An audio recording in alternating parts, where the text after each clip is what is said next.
Hey, what's up? It's Connor here from Sports Templates, and today I'm going to show you how to use this brand new sports motion graphics template. Expanding on our first motion template, we've learned a lot and have packed a ton of improvements into this new pack. You can use this motion template to easily create standout graphics for social or even in-venue video boards just like the NFL or NBA. Check out the timestamps below if you want to jump to a specific spot in the tutorial. And make sure you're subscribing for more template tutorials, and please like the video. Let's get into it. Alrighty, so when you download the zip folder, it's going to look like this. You're just going to want to open it up real quick. And you can go ahead and delete this zip folder. You don't need it anymore. And then once you go ahead and open up that folder, this is what it's going to look like. You have your footage folder as well as your project file. First thing you're going to want to do is just download those fonts that are in here. So you just select the top one, go down to the last one while you hold shift and click the bottom one. And then you're just going to want to go ahead and open them up and then download them all. I already have them downloaded, so I don't have to do that.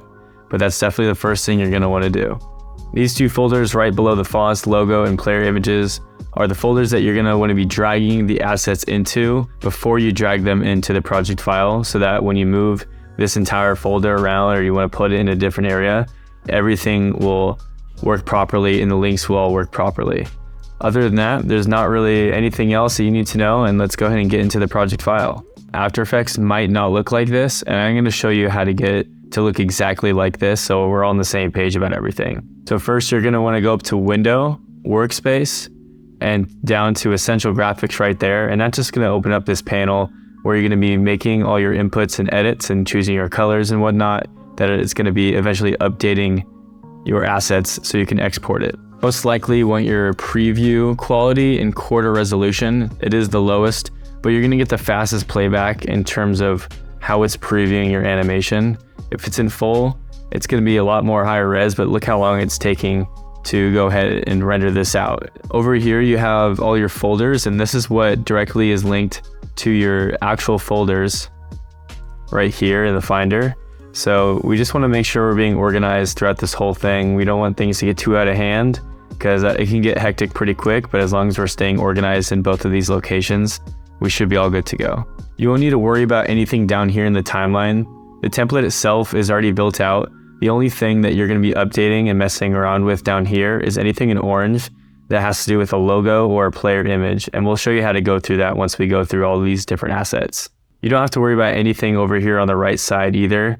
You're going to be living in this Essential Graphics panel pretty much the entire time. You can navigate over to here on the side.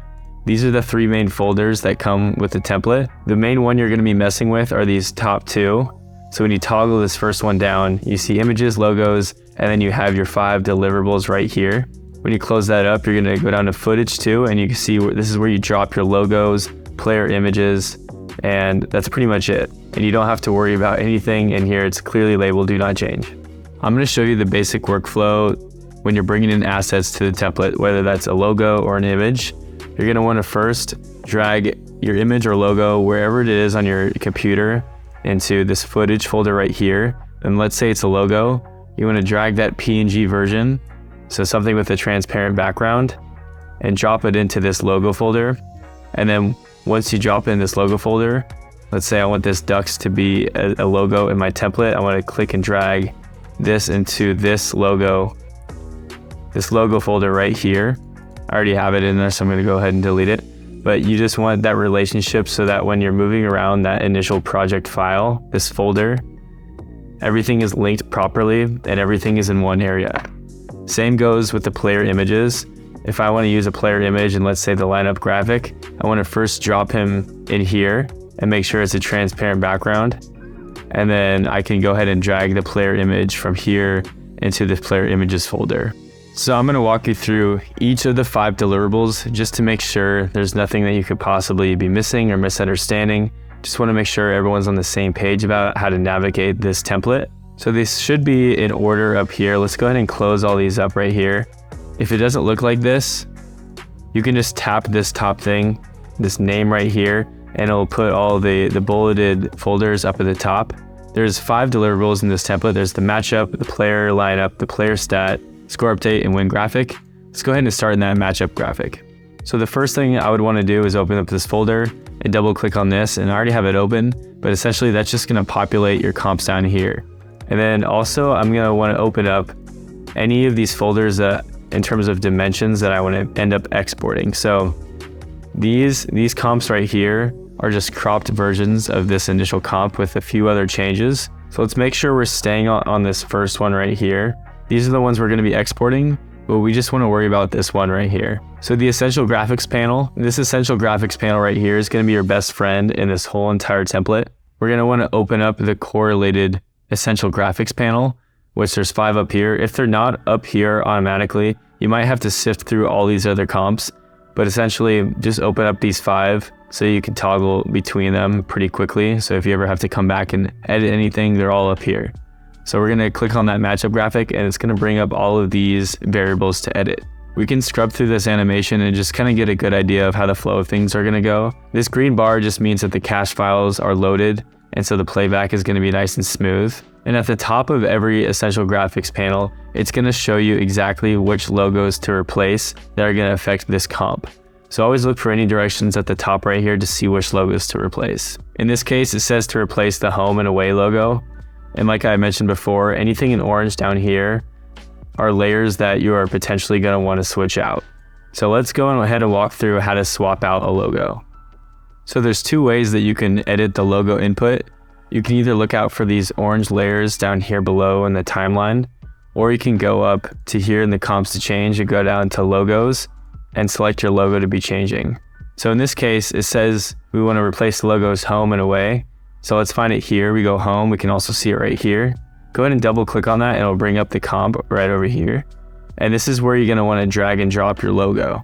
So hopefully by now you've already put your logo into this footage folder right here. It should be a PNG.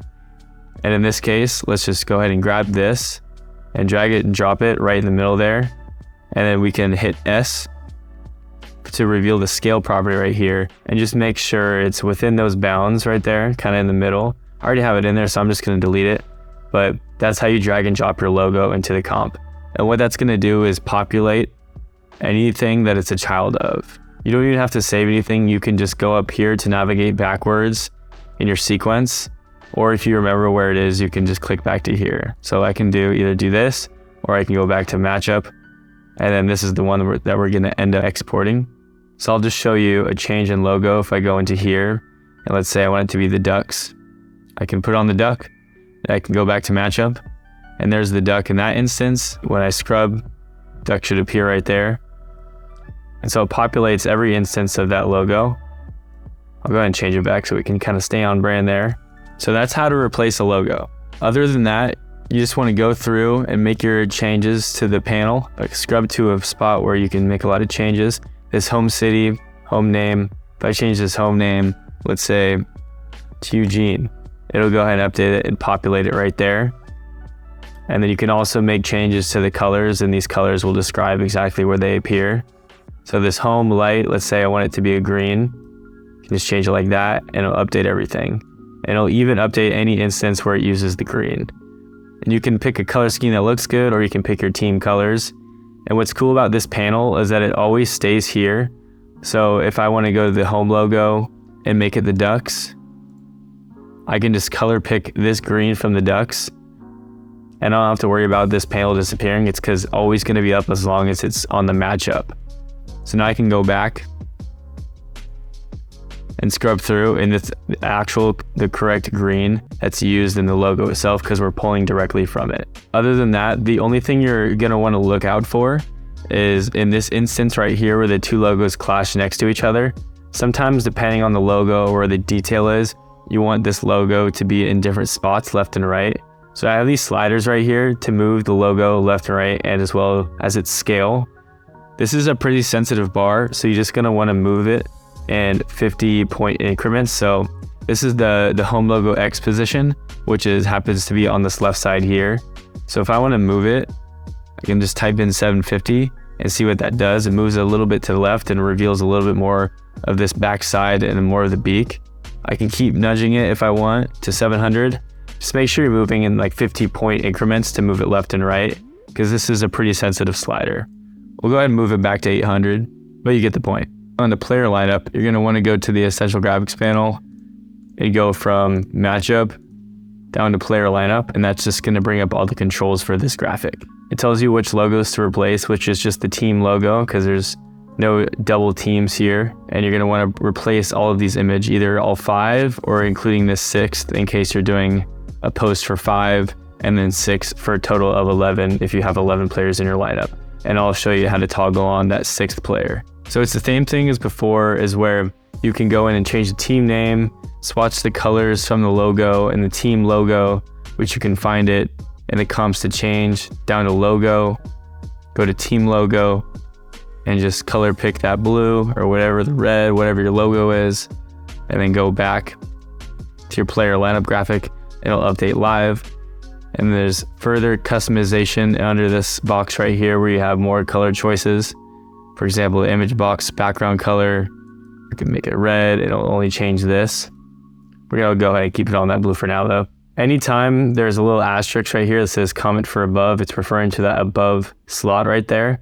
You're gonna wanna add a space to the end of this, and that just ensures for this circular graphic in the back that it has a good spacing, because if you don't have the space there, for example, it changes the spacing a little bit, and every once in a while you can see, like for here, there should be a space. So just make sure anytime it says that and it has the asterisk comment, you want to add a space to the end of that. So now I'm going to show you how to replace the player images. You have 2 options of doing that. You can either go into here and mess with the comps, or you can go down here and go to the orange layers, because those are the ones you're going to be changing.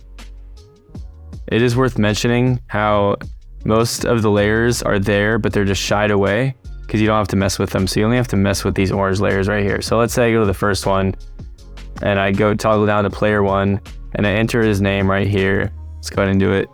John Smith, and he's number 7, and let's just keep him, he's the QB, right? So that's gonna populate right here. And I wanna change it to correlate to John Smith. So this is what I'll do for that. I'll double click into here and it'll bring up that pre-comp, and then it has a note for me, drag and drop images above this layer. So here's the image placeholder right now, and it's this freaky like AI generated football player, but we want it to be John Smith.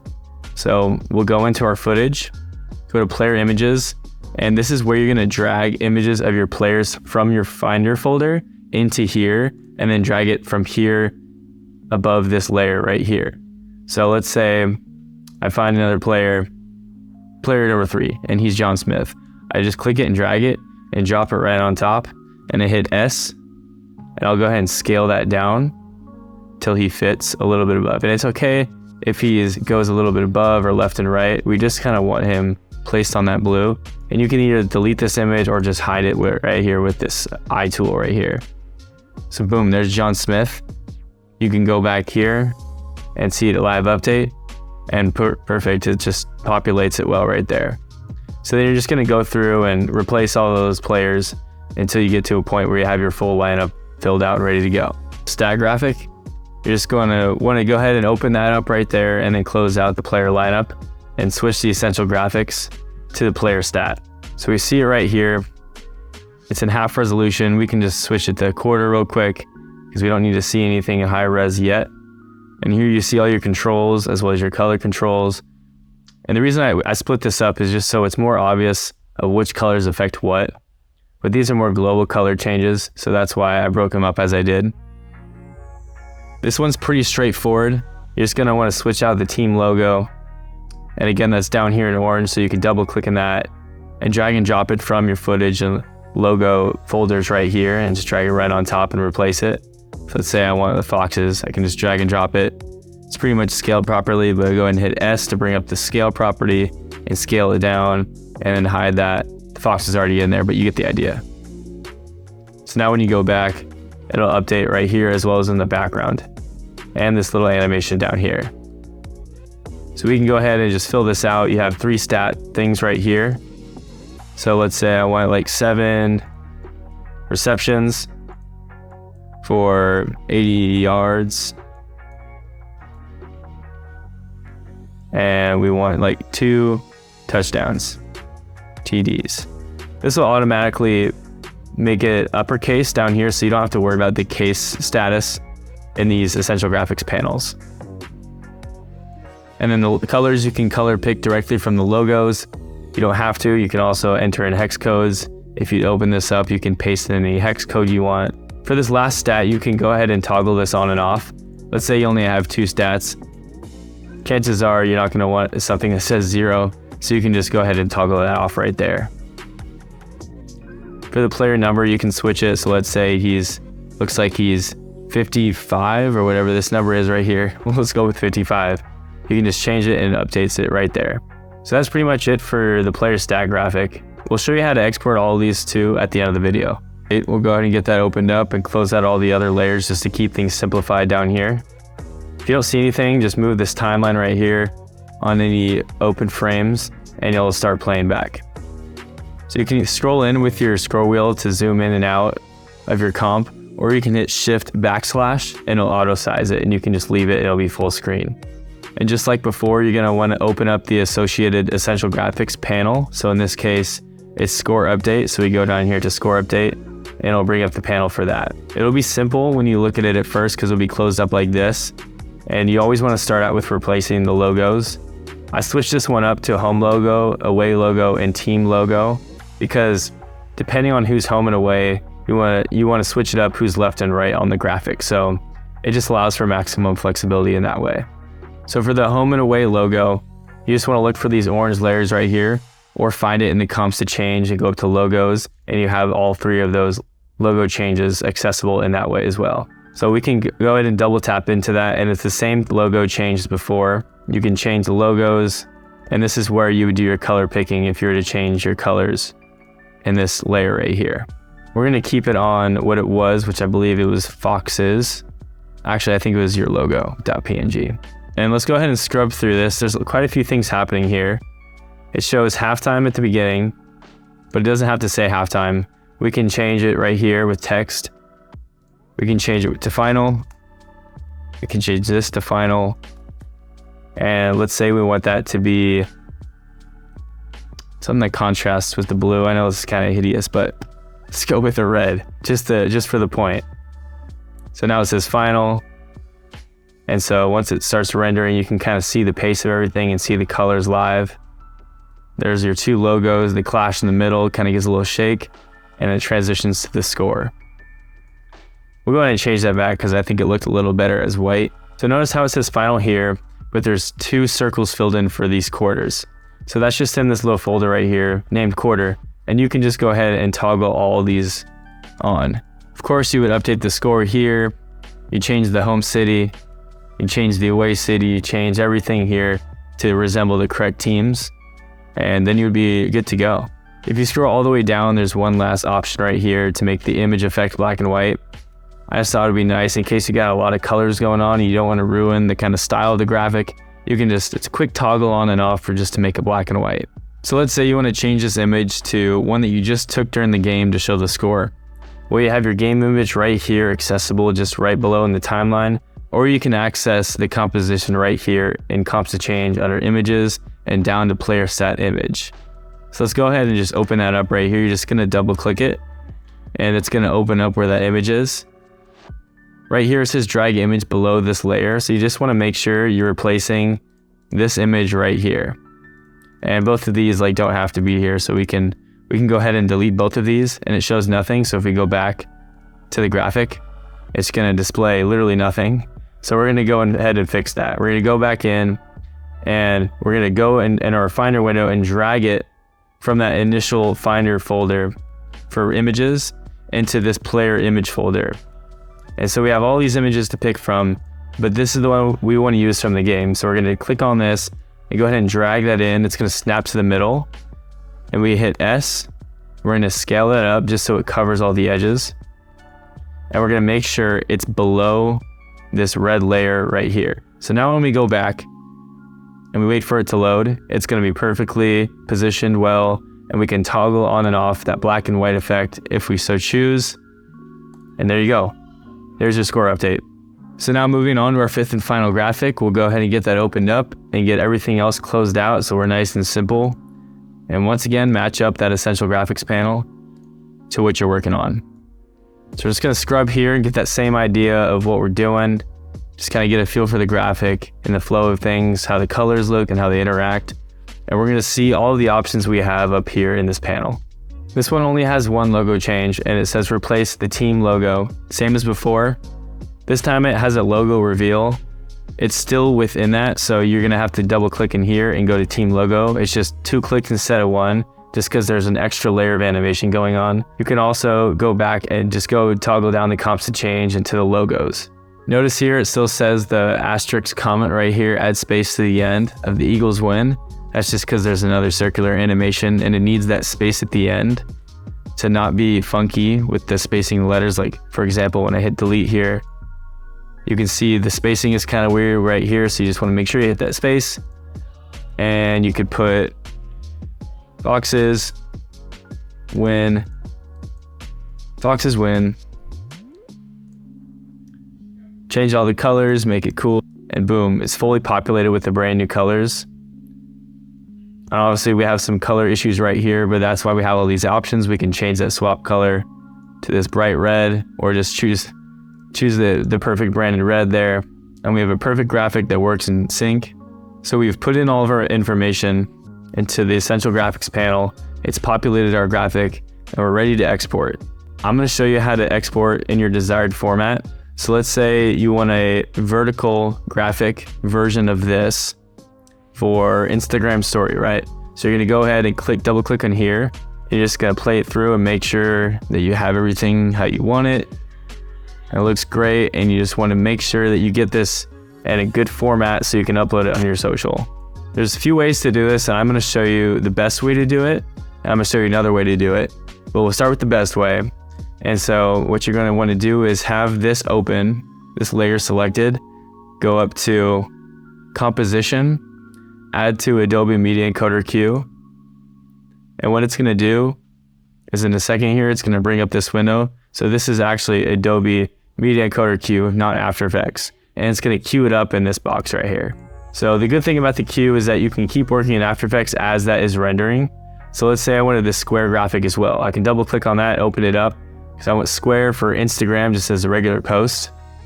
I can do the same thing, go to composition, add to Media Encoder Queue, or do this hotkey right here. And in a second, it's gonna queue it up. So now I have both the vertical and square version of the Win graphics. So if I click both and hold shift, and I hit this button right here, it's gonna bring up all my export settings. And I'm gonna walk you through what the best export settings are. First of all, we're gonna make sure that we got audio checked, because there is audio and a little bit of sound effects with this graphic.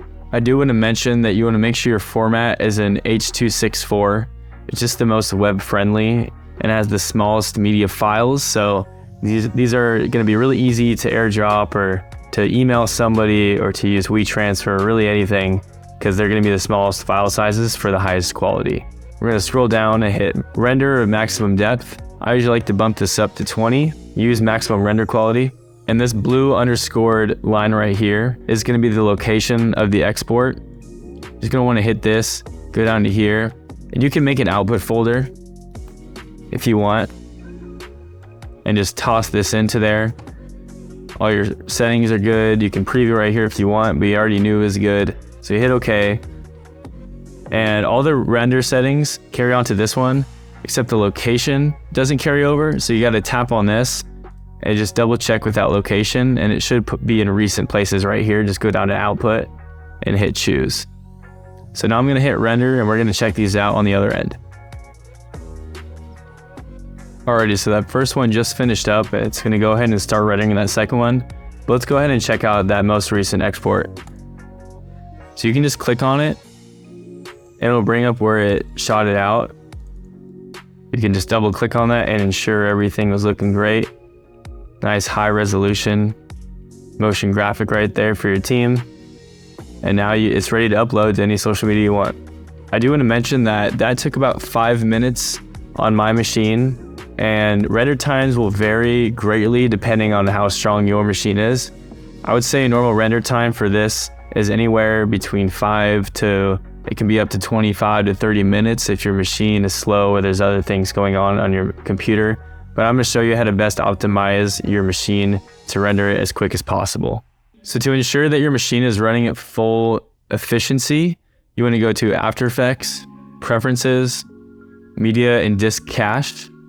Open that up, and then right here it says empty disk cache. You're gonna want to click it and then empty that thing. It's gonna take a second, and it's just cleaning all those cache files that you're not needing to preview, and then you want to clean that database and cache right there. So once you hit OK, you want to make sure any application that's using a lot of your computer's RAM is closed up. So in this case, I get Illustrator, might as well quit that. Messages does take a lot, and there's some other applications that can take a lot. Usually Chrome takes a lot. So if you want to ensure that your computer is running at quickest speeds as possible, just go ahead and close everything up so that it can go ahead and shoot out those renders. Using After Effects built-in render engine, which is just going up to composition and adding it to the render queue rather than pushing it to media encoder queue. So if you click that, it's going to bring up its render queue just like another composition folder right here. And there's 3 options right here that are clickable. You're going to want to make sure it's in the best settings here, and that's just right there. Go best. It's pretty much all you need to do in that. And then for this setting right here, the output module, you're going to want to switch it from QuickTime to H.264, and then make sure the audio is on. Hit OK, and then choose your location right there. Go ahead and hit output. Just say 2 so it doesn't replace it. And you can just hit render here. Now once you hit render, you can go back and edit other comps. So that's why I suggested using the media encoder queue. Hope you guys enjoyed this tutorial. You can get this template pack from sportstemplates.net, link in the description below. Please let me know what you think of the pack, and we'll catch you guys in the next one.